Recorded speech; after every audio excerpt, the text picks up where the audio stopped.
হাই friends, আজি ঘৰুৱা পদ্ধতিয়ে চুলিৰ যত্ন ল'ম বুলি ভাবিছোঁ।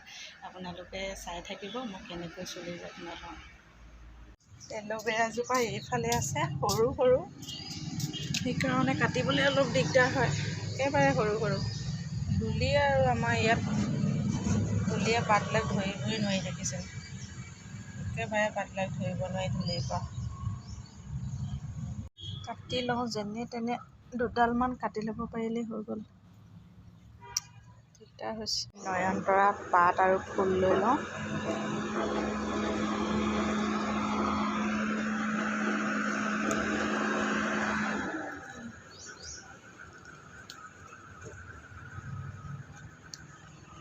এয়া নৰসিংহ গছ, তাৰ পাত কেইখিলামান লওঁ।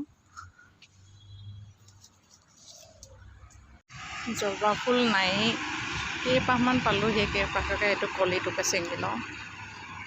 আৰু এচিড দিম পিঁয়াজ। গোটেইখিনি ভালদৰে ধুই লওঁ, বহুত ধূলি নহ'লে। ভালদৰে খচি খচি ধুব লাগিব।